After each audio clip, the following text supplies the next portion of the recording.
Hey everyone, and welcome. Today we are diving deep into one of the absolute cornerstones of computer science, the linked list.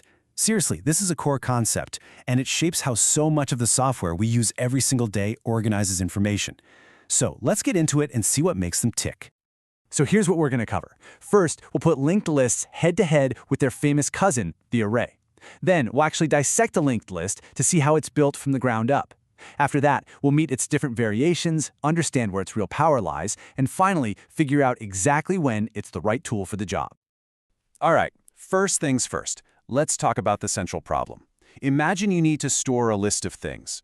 You've basically got two main choices. And trust me, the one you pick has huge consequences for how your program runs and how flexible it can be. You know, this simple question really gets to the heart of it all.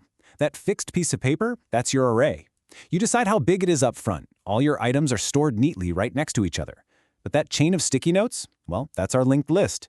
It's dynamic, it's flexible, and you can easily stick a new note in the middle or pull an old one out without having to rewrite the entire list. And this right here, this is the big trade-off. Arrays are rigid, but they are super fast if you need to grab something. Since all the items are stored together in a neat block, you can just jump directly to any item you want. Linked lists, on the other hand, are way more flexible, but if you want to find an item, you have to start at the beginning and follow the chain, one link at a time. So it really boils down to one question. Do you need speed or do you need flexibility? Okay, so how do we actually build this flexible chain of sticky notes? Well, let's break it down to its most basic fundamental piece. Everything, and I mean everything, starts with the node. Just think of it like a little box with two compartments. The first one holds your actual data, a number, a name, whatever it is you need to store. The second compartment, though, it doesn't hold data. It holds a pointer, which is basically just an address, a little clue that tells you exactly where to find the next node in the chain. And when you start connecting these nodes, you get a singly linked list. Think of it as a one-way street. You have a special pointer called the head that just marks the beginning. From there, each node points to the next, which points to the next, until you hit the very last node, and its pointer is null. Basically a dead end, telling you the list is over. The really cool part is that these nodes can be stored anywhere in memory. They're only connected by these pointers. But, a one-way street has its limits, right? What if you need to do more? Well, the basic linked list design can be upgraded in a few really clever ways, which gives us a whole family of different types of lists. So beyond that simple single list, you've got other options, like doubly and circular lists. And as you can see here, the biggest difference is how you can travel through them. And sometimes that extra capability costs a little bit more memory for each node, but it's often worth it. Now, the doubly linked list is a major upgrade. Each node now has two pointers, one pointing forward to the next node, just like before, but now there's a new one pointing to the previous node. And just like that, our one-way street is now a two-way highway. You can move forwards and backwards through the list, which, as you can imagine, is a total game changer. And then you've got this one, the circular linked list. Instead of that last node pointing to null, to nothing, it points all the way back to the very first node, the head.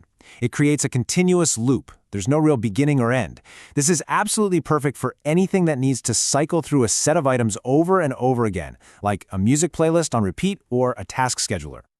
Okay, now we get to the real superpower of linked lists. This is the very reason we put up with that slower one-by-one access. It's all about how incredibly easy it is to change the structure. And this quote just hits the nail on the head. See, with an array, if you want to insert an item into the middle, you have to physically shift every single item that comes after it. It's a huge, costly operation. But with a linked list, it's just a little bit of pointer surgery. So if you want to insert a new node, all you have to do is find its spot and then just adjust two pointers. The node before your spot now points to your new node, and your new node points to the one that used to be after. That's it. The rest of the chain, it is completely untouched. It doesn't even know anything happened. And deleting is even simpler. You just go to the node right before the one you want to get rid of, and you just change its next pointer to completely bypass the target. You make it point directly to the node after the one you're deleting. You've basically just snipped it out of the chain with a single little change. But all this flexibility, it does come with a potential trap. A simple programming mistake could accidentally make a node in the middle of a list point back to an earlier one, and now you've got a cycle. If you tried to walk through that list, you'd be stuck in an infinite loop forever. So how would you even detect something like that? Well, there's this wonderfully clever solution for it, famously known as the tortoise and the hare algorithm. Imagine two runners on a track. One is a slow tortoise, moving just one node at a time. The other is a fast hare, zipping ahead 2 nodes at a time. Now, if the track is just a straight line, the hare will just get to the end first, no big deal. But if the track has a loop in it, the hare will eventually circle all the way around and lap the tortoise. They're guaranteed to meet. It's such an elegant and efficient way to prove a loop exists. Okay, so we've seen the good, we've seen the bad. Let's put it all together and figure out when a developer should actually reach for a linked list instead of an array. Here's the bottom line. It's actually pretty simple. If you know exactly how many items you're going to have, and you need to jump to specific items instantly, you should use an array. Think of it like a reserved seating chart at a concert. But if your list needs to grow and shrink all the time, and you're constantly adding or removing things from the middle, then a linked list is absolutely your best friend. It is all about that dynamic flexibility. And you actually use these ideas every single day, probably without even realizing it. That next track button in your music app? Yep, that's just moving to the next node in a singly linked list. Your browser's back and forward buttons? That's a doubly linked list in action, letting you move both ways through your history. And an operating system that gives every program a fair slice of processing time, that's often a circular linked list, going around and around that loop to make sure everyone gets a turn.